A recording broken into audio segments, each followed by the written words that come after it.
Hi friends, and welcome back to Eliza's Notes.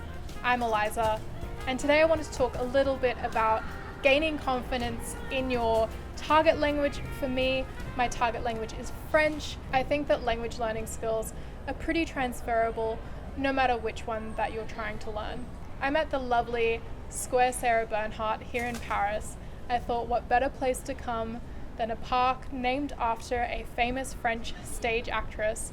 She was very, very famous in the 19th and 20th century, and I thought she probably dealt with a lot of issues around gaining confidence or finding her confidence, as well as stage fright. Unfortunately, in the 10 months that I've been in Paris, I've found that confidence isn't really something that anyone else can teach you. It's really something that you have to find yourself. You have to push yourself into uncomfortable situations where you can practice your language with native speakers, find those breakthrough moments where you get to another level in your language learning.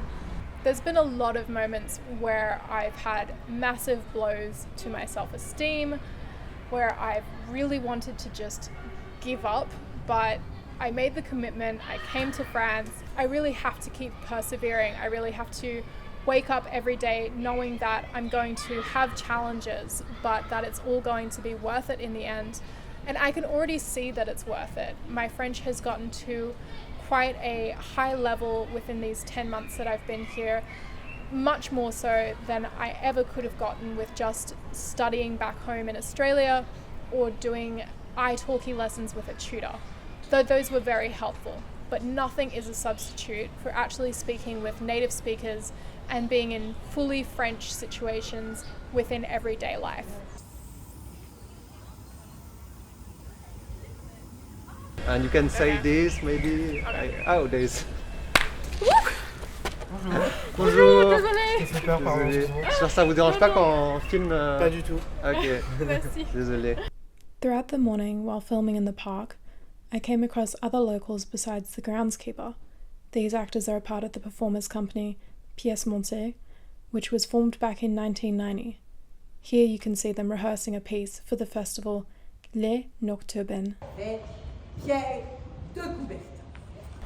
Back in Australia, I found that I was doing more passive language learning with French. I wasn't as actively and intentionally learning the language as I could have been.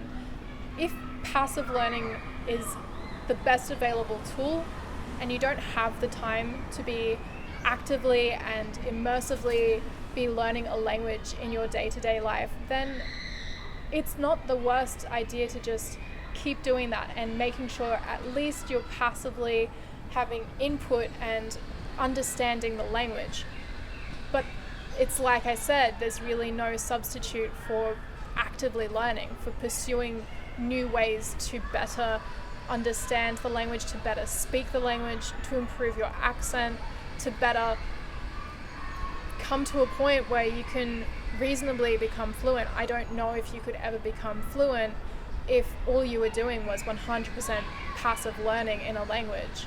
I found that joining a club and doing social activities has been invaluable to learning French because it helps you understand how to talk to people from different backgrounds, different ages. It helps you just gain confidence to adapt to whatever situation you're put into, whether that's talking with someone who's much older than you, someone who's in a position of seniority. It's just been really useful to understand how I relate to other people within French society, which is in some ways different to how I relate and speak to other people in Australian society. Sometimes I've found that even sending something like an email means that I have to bring up the level of formality more so than I would within the same situation in Australia. That's just a small example.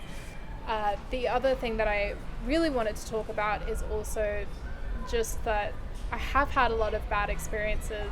Well, not bad experiences, but experiences that taught me a lot and weren't necessarily the most pleasant as I was experiencing them. For example, the other day I was at the post office and I was buying stamps. I was buying international stamps. I wanted to send letters back home to my friends and family in Australia. I thought this would be a simple errand. I thought it would be a simple chore. I thought I could just go to the post office, get the stamps, and that would be it. But no. I went to speak to someone, I said I'd like some stamps. They said, great, use the machine over there. Without thinking, I went to the machine and I bought the stamps, not realizing that they weren't international stamps. What ensued was a very, very painful conversation with the people to rearrange a refund so that I could then buy international stamps instead of the domestic ones that I'd bought.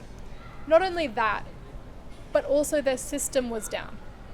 So not only could I not get a refund in that moment, but I had to arrange a time to then come back so that I could get a refund later that day. It really goes to show that when you think something's going to be simple, that's not necessarily the case, and it really goes to show how much you have to be adaptable when you move overseas, because not everything's going to go according to plan. In some ways, I feel like despite all of the uncomfortable situations I've been in, I actually haven't been in as many as I probably could have. I would put this down to the fact that my partner and I just really planned thoroughly how we were going to move over here, as well as the fact that we were already speaking French to quite a high level when we came here, and since then we've had a really good foundation to keep learning French. In a previous video I had said that it would be ideal to have B1 French or B2 French coming here. I had B1 French coming here. I think you could probably get away with A2 French, though I don't necessarily think you'd have the most pleasant time. I think you'd have quite a lot of trouble finding a job, for instance, because I know that now, even though I speak quite good French, I'm still having trouble finding work that will accept me as an advanced French speaker rather than hire someone who is just simply fluent in French. Thanks so much for watching the video today, guys. Let me know in the comments, have you had trouble gaining confidence and speaking in your target language? How have you gotten over that fear of really putting yourself out there to try and become fluent? Please like, comment, share, and subscribe. It really does help with the algorithm, and I will see you in my next video. Bye for now.